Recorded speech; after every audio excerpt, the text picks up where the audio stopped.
The Ash Tree by M.R. James. Everyone who has travelled over eastern England knows the smaller country houses with which it is studded. The rather dank little buildings, usually in the Italian style, surrounded with parks of some 80 to 100 acres. For me, they have always had a very strong attraction, with the grey paling of split oak, the noble trees, the meres with their reed beds, and the line of distant woods. Then I like the pillared portico, perhaps stuck on to a red brick Queen Anne house, which has been faced with stucco to bring it into line with the Grecian taste of the end of the 18th century. The hall inside, going up to the roof, which hall ought always to be provided with a gallery and a small organ.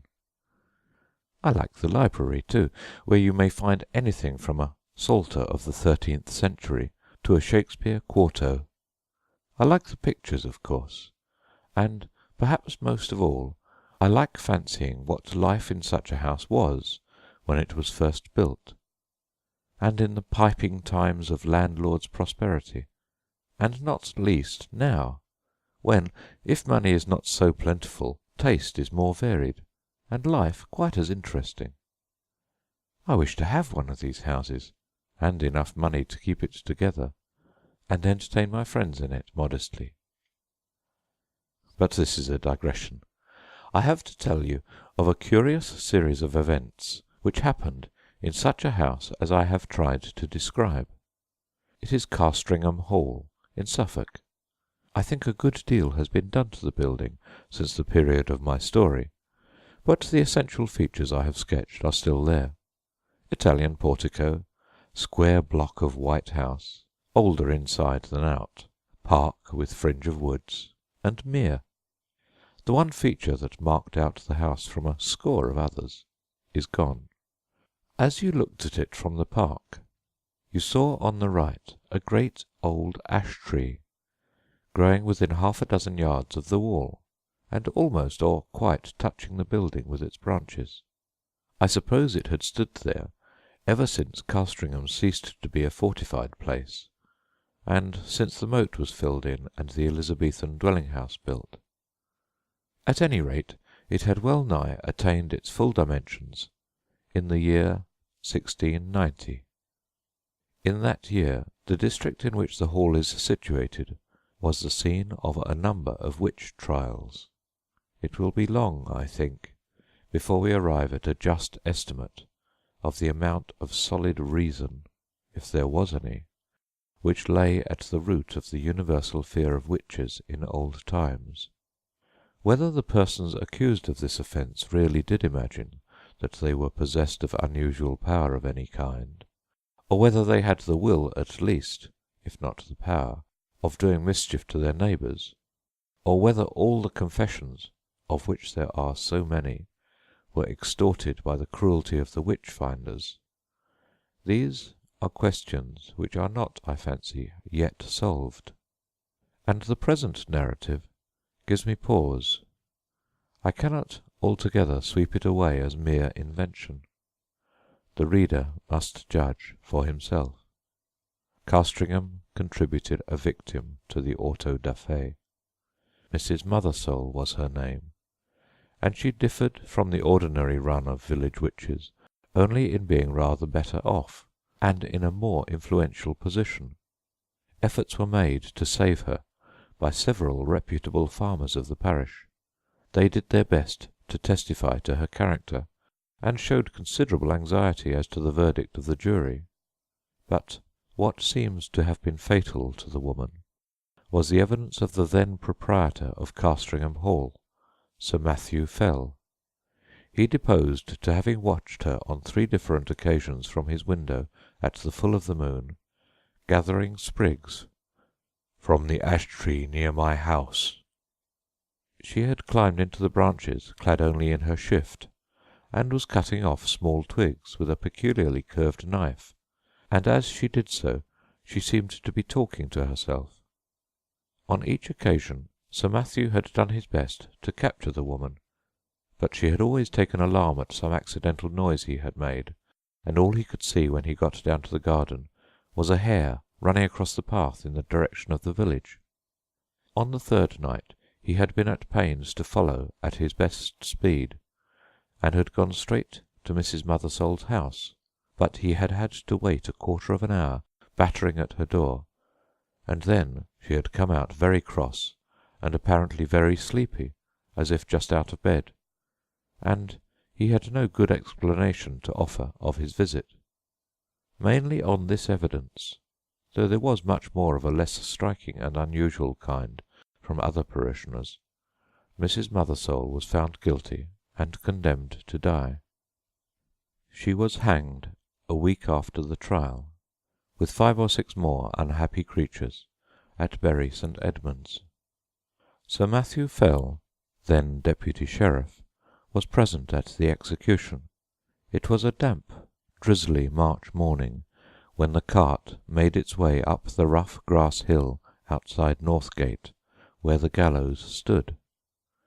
The other victims were apathetic or broken down with misery, but Mrs. Mothersole was, as in life so in death, of a very different temper.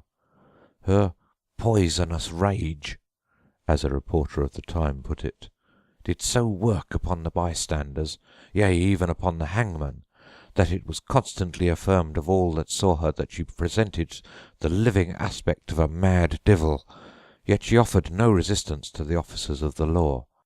Only she looked upon those that laid hands upon her with so direful and venomous an aspect that, as one of them afterwards assured me, the mere thought of it preyed inwardly upon his mind for 6 months after.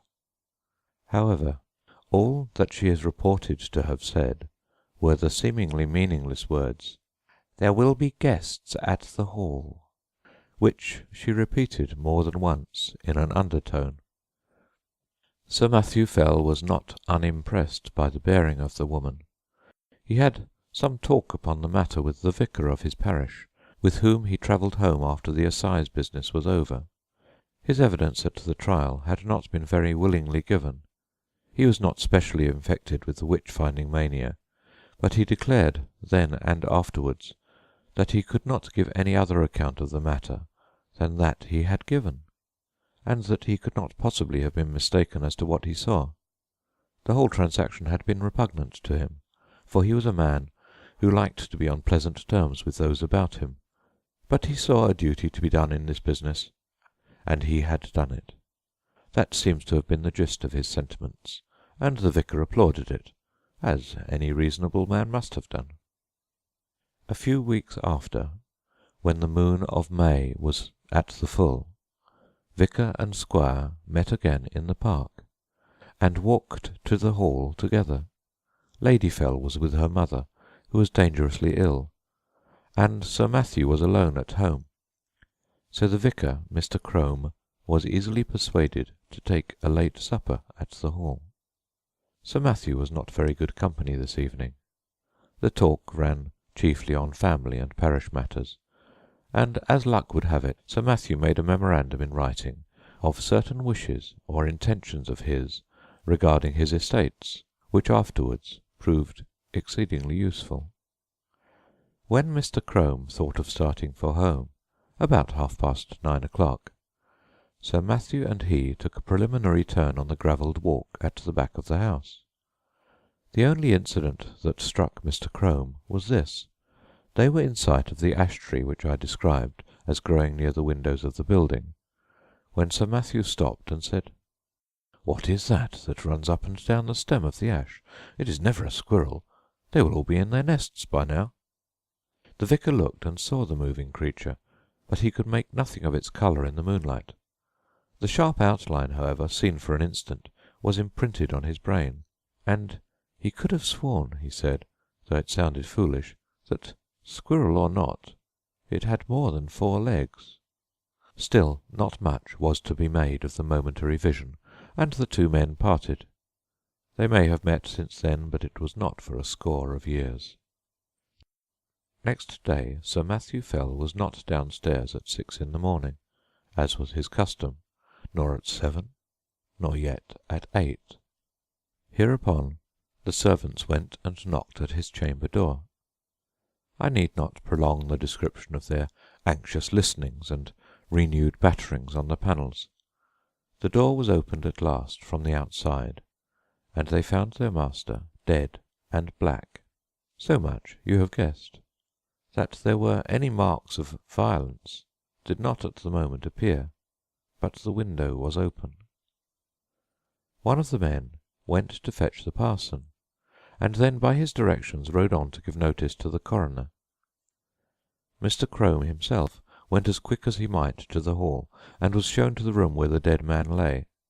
He has left some notes among his papers, which show how genuine a respect and sorrow was felt for Sir Matthew, and there is also this passage, which I transcribe for the sake of the light it throws upon the course of events, and also upon the common beliefs of the time. There was not any the least trace of an entrance having been forced to the chamber, but the casement stood open, as my poor friend would always have it in this season. He had his evening drink of small ale in a silver vessel of about a pint measure, and to-night had not drunk it out. This drink was examined by the physician from Bury, a Mr. Hodgkins, who could not, however, as he afterwards declared upon his oath before the coroner's quest, discover that any matter of a venomous kind was present in it. For, as was natural, in the great swelling and blackness of the corpse there was talk made among the neighbours of poison. The body was very much disordered as it lay in the bed, being twisted after so extreme a sort as gave too probable conjecture that my worthy friend and patron had expired in great pain and agony. And what is as yet unexplained, and to myself the argument of some horrible and artful design in the perpetrators of this barbarous murder, was this, that the women which were entrusted with the laying out of the corpse and washing it, being both sad persons and very well respected in their mournful profession, came to me in a great pain and distress both of mind and body, saying, what was indeed confirmed upon the first view, that they had no sooner touched the breast of the corpse with their naked hands than they were sensible of a more than ordinary violent smart and aching in their palms, which with their whole forearms in no long time swelled so immoderately, the pain still continuing, that, as afterwards proved, during many weeks they were forced to lay by the exercise of their calling, and yet no mark seen on the skin. Upon hearing this I sent for the physician, who was still in the house, and we made as careful a proof as we were able by the help of a small magnifying lens of crystal, of the condition of the skin in this part of the body, but could not detect with the instrument we had any matter of importance beyond a couple of small punctures or pricks, which we then concluded were the spots by which the poison might be introduced, remembering that ring of Pope Borgia, with other known specimens of the horrible art of the Italian poisoners of the last age. So much is to be said of the symptoms seen on the corpse.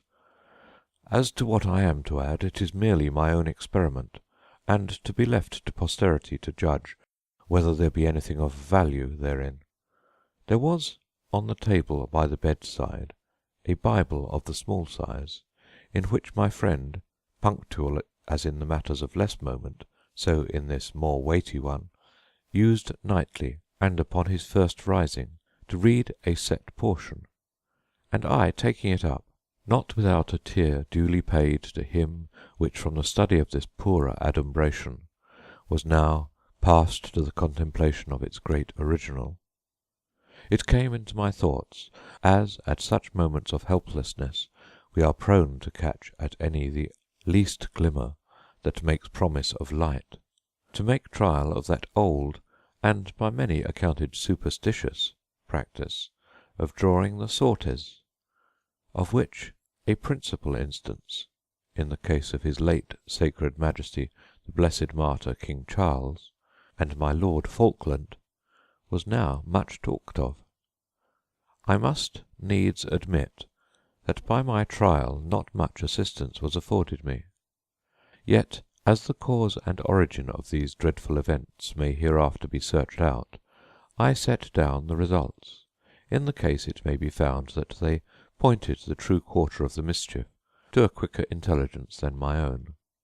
I made, then, 3 trials, opening the book and placing my finger upon certain words, which gave in the first these words from Luke 13, verse 7, cut it down; in the second, Isaiah 13, verse 20, it shall never be inhabited; and upon the third experiment, Job 39, verse 30, her young ones also suck up blood.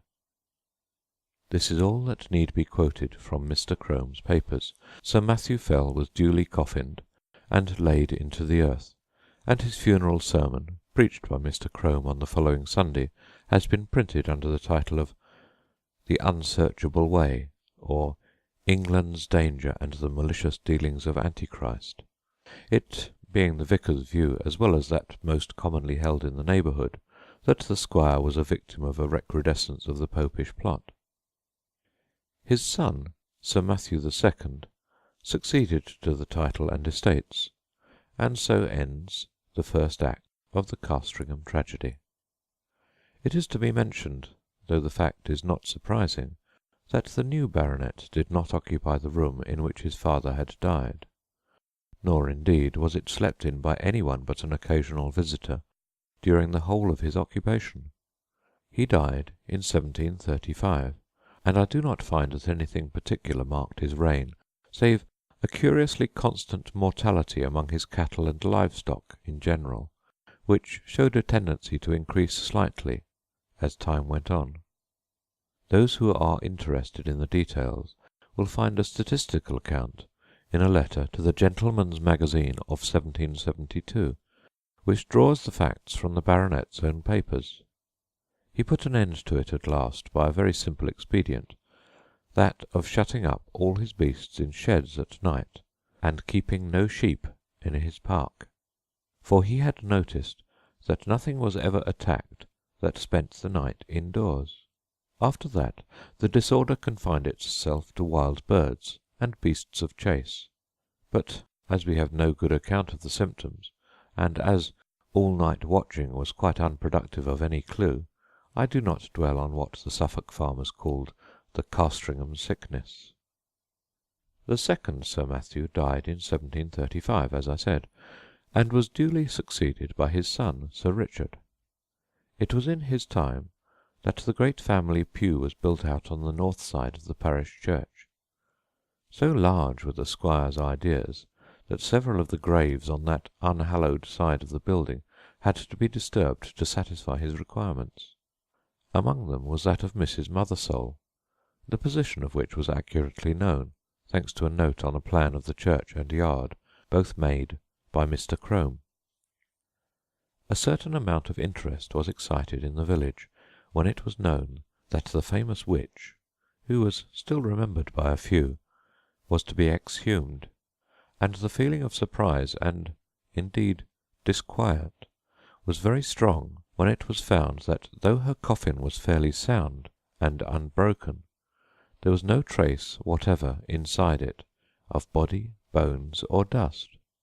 Indeed, it is a curious phenomenon, for at the time of her burying no such things were dreamt of as resurrection men, and it is difficult to conceive any rational motive for stealing a body otherwise than for the uses of the dissecting-room. The incident revived for a time all the stories of witch trials and of the exploits of the witches, dormant for 40 years, and Sir Richard's orders that the coffin should be burnt were thought by a good many to be rather foolhardy, though they were duly carried out. Sir Richard was a pestilent innovator, it is certain.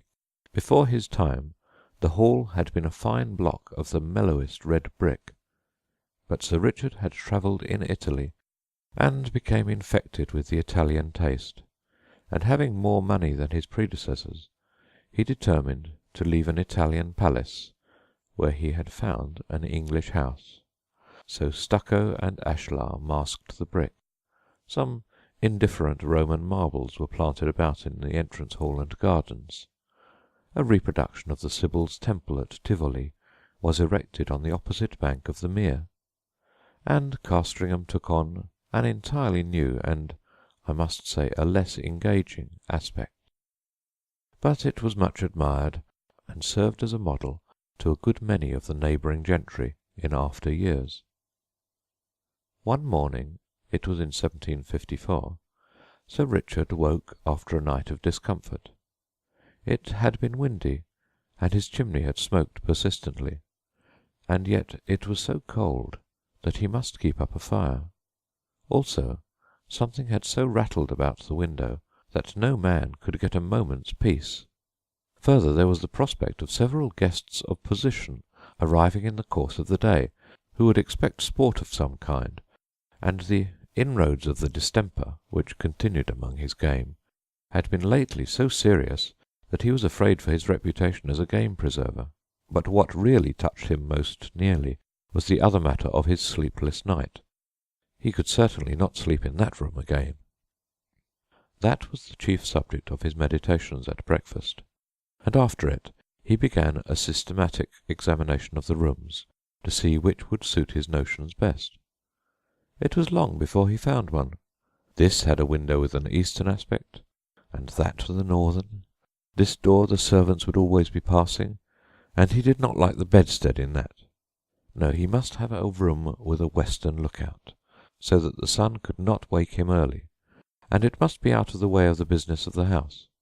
The housekeeper was at the end of her resources. "Well, Sir Richard," she said, "you know that there is but the one room like that in the house." "Which may that be?" said Sir Richard. "And that is Sir Matthew's, the west chamber." "Well, put me in there, for there I'll lie to-night," said her master. "Which way is it?" "Here, to be sure." And he hurried off. "Oh, Sir Richard, but no one has slept there these 40 years. The air has hardly been changed since Sir Matthew died there." Thus she spoke, and rustled after him. "Come, open the door, Mrs. Chiddock. I'll see the chamber at least." So it was opened, and indeed the smell was very close and earthy. Sir Richard crossed to the window, and impatiently, as was his wont, threw the shutters back and flung open the casement. For this end of the house was one which the alterations had barely touched, grown up as it was with the great ash-tree, and being otherwise concealed from view. "Air it, Mrs. Chiddock, all to-day, and move my bed furniture in the afternoon. Put the Bishop of Kilmore in my old room." "Pray, Sir Richard," said a new voice, breaking in on this speech, "might I have the favour of a moment's interview?" Sir Richard turned round and saw a man in black in the doorway, who bowed. "I must ask your indulgence for this intrusion, Sir Richard. You will perhaps hardly remember me. My name is William Crome, and my grandfather was vicar in your grandfather's time." "Well, sir," said Sir Richard, "the name of Crome is always a passport to Castringham. I am glad to renew a friendship of 2 generations' standing. In what can I serve you? For your hour of calling, and if I do not mistake you, your bearing, shows you to be in some haste." "That is no more than the truth, sir. I am riding from Norwich to Bury St. Edmunds with what haste I can make, and I have called in on my way to leave you with some papers, which we have but just come upon in looking over what my grandfather left at his death. It is thought you may find some matters of family interest in them." "You are mighty obliging, Mr. Crome, and if you will be so good as to follow me to the parlour, and drink a glass of wine, we will take a first look at these papers together. And you, Mrs. Chiddock, as I said, be about airing this chamber. Yes, it is here my grandfather died. Yes, the tree perhaps does make the place a little dampish. No, I do not wish to listen to any more. Make no difficulties, I beg. You have your orders. Go. Will you follow me, sir?" They went to the study.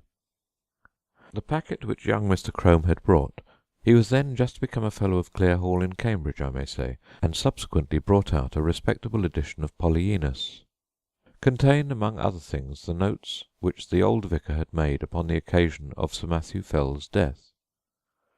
And for the first time Sir Richard was confronted with the enigmatical sortes biblici which you have heard. They amused him a good deal. "Well," he said, "my grandfather's Bible gave one prudent piece of advice: cut it down. If that stands for the ash-tree, he may rest assured I shall not neglect it. Such a nest of catarrhs and agues was never seen. The parlour contained the family books, which, pending the arrival of a collection which Sir Richard had made in Italy, and the building of a proper room to receive them, were not many in number. Sir Richard looked up from the paper to the bookcase. "I wonder," says he, "whether the old prophet is there yet. I fancy I see him." Crossing the room, he took out a dumpy Bible, which, sure enough, bore on the fly-leaf the inscription, "To Matthew Fell, from his loving godmother, Anne Aldous, 2nd of September, 1659. It would be no bad plan to test him again, Mr. Crome. I will wager we get a couple of names in the Chronicles. Oh, what have we here? Thou shalt seek me in the morning, and I shall not be. Well, well, your grandfather would have made a fine omen of that, eh? No more prophets for me, they're all in a tale. And now, Mr. Crome, I am infinitely obliged to you for your packet. You will, I fear, be impatient to get on. Pray allow me another glass." So, with offers of hospitality, which were genuinely meant, for Sir Richard thought well of the young man's address and manner, they parted. In the afternoon came the guests, the Bishop of Kilmore, Lady Mary Hervey, Sir William Kentfield, etc. Dinner at 5, wine, cards, supper, and dispersal to bed. Next morning Sir Richard is disinclined to take his gun with the rest. He talks with the Bishop of Kilmore. This prelate, unlike a good many of the Irish bishops of his day, had visited his see, and indeed resided there for some considerable time. This morning, as the two were walking along the terrace, and talking over the alterations and improvements in the house, the bishop said, pointing to the window of the west room, "You could never get one of my Irish flock to occupy that room, Sir Richard." "Why is that, my lord? It is in fact my own." "Well, our Irish peasantry will always have it that it brings the worst of luck to sleep near an ash-tree, and you have a fine growth of ash not 2 yards from your chamber window. Perhaps," the bishop went on, with a smile, "it has given you a touch of its quality already, for you do not seem, if I may say it, so much the fresher for your night's rest as your friends would like to see you." "That, or something else, it is true, cost me my sleep from 12 to 4, my lord. But the tree is to come down to-morrow, so I shall not hear much more from it." "I applaud your determination. It can hardly be wholesome to have the air you breathe strained, as it were, through all that leafage." "Your lordship is right there, I think.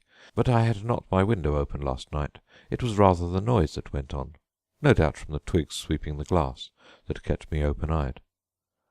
"I think that can hardly be, Sir Richard. Here, you can see it from this point. None of these nearest branches, even, can touch your casement unless there were a gale, and there was none of that last night. They missed the panes by a foot." "No, sir, true. What then will it be, I wonder, that scratched and rustled so? I had covered the dust on my sill with lines and marks." At last they agreed that the rats must have come up through the ivy. That was the bishop's idea, and Sir Richard jumped at it. So the day passed quietly, and night came, and the party dispersed to their rooms, and wished Sir Richard a better night. And now we are in his bedroom, with the light out, and the squire in bed. The room is over the kitchen, and the night outside still and warm, so the window stands open. There is very little light about the bedstead, but there is a strange movement there. It seems as if Sir Richard were moving his head rapidly to and fro, with only the slightest possible sound. And now you would guess, so deceptive is the half-darkness, that he had several heads, round and brownish, which move back and forward, even as low as his chest. It is a horrible illusion. Is it nothing more? There, something drops off the bed with a soft plump, like a kitten, and is out of the window in a flash. Another, 4, and after that there is quiet again. "Thou shalt seek me in the morning, and I shall not be." As with Sir Matthew, so with Sir Richard, dead and black in his bed. A pale and silent party of guests and servants gathered under the window when the news was known. Italian poisoners, Popish emissaries, infected air, all these and more guesses were hazarded, and the Bishop of Kilmore looked at the tree in the fork of whose lower boughs a white tomcat was crouching, looking down the hollow which years had gnawed in the trunk. It was watching something inside the tree with great interest. Suddenly it got up and craned over the hole. Then a bit of the edge on which it stood gave way, and it went slithering in. Everyone looked up at the noise of the fall. It is known to most of us that a cat can cry, but few of us have heard, I hope, such a yell as came out of the trunk of the great ash. 2 or 3 screams there were, the witnesses are not sure which, and then a slight and muffled noise of some commotion or struggling was all that came. But Lady Mary Hervey fainted outright, and the housekeeper stopped her ears and fled till she fell on the terrace. The Bishop of Kilmore and Sir William Kentfield stayed, yet even they were daunted, though it was only at the cry of a cat, and Sir William swallowed once or twice before he could say, "There is something more than we know of in that tree, my lord. I am for an instant search," and this was agreed upon. A ladder was brought, and one of the gardeners went up and, looking down the hollow, could detect nothing but a few dim indications of something moving. They got a lantern and let it down by rope. "We must get at the bottom of this. My life upon it, my lord, that the secret of these terrible deaths is there." Up went the gardener again with the lantern, and let it down the hole cautiously. They saw the yellow light upon his face as he bent over, and saw his face struck with an incredulous terror and loathing before he cried out in a dreadful voice and fell back from the ladder, where happily he was caught by 2 of the men, letting the lantern fall inside the tree. He was in a dead faint, and it was some time before any word could be got from him. By then they had something else to look at. The lantern must have broken at the bottom, and the light in it caught upon dry leaves and rubbish that lay there, for in a few minutes a dense smoke began to come up, and then flame, and, to be short, the tree was in a blaze. The bystanders made a ring at some yards' distance, and Sir William and the Bishop sent men to get what weapons and tools they could, for clearly whatever might be using the tree as its lair would be forced out by the fire. So it was. First, at the fork, they saw a round body covered with fire, the size of a man's head, appear very suddenly, then seem to collapse and fall back. This 5 or 6 times, then a similar ball leapt into the air and fell on the grass, where after a moment it lay still. The bishop went as near as he dared to it, and saw what but the remains of an enormous spider, veinous and seared. And as the fire burned lower down, more terrible bodies like this began to break out from the trunk, and it was seen that these were covered with greyish hair. All that day the ash burned, and until it fell to pieces the men stood about it, and from time to time killed the brutes as they darted out. At last there was a long interval when none appeared, and they cautiously closed in and examined the roots of the tree. "They found," said the Bishop of Kilmore, "below it a rounded hollow place in the earth, wherein were 2 or 3 bodies of these creatures that had plainly been smothered by the smoke, and, what is to me more curious, at the side of this den, against the wall, was crouching the anatomy or skeleton of a human being, with the skin dried upon the bones, having some remains of black hair, which was pronounced by those that examined it to be undoubtedly the body of a woman, and clearly dead for a period of 50 years. The End of The Ash Tree. From Ghost Stories of an Antiquary by M. R. James.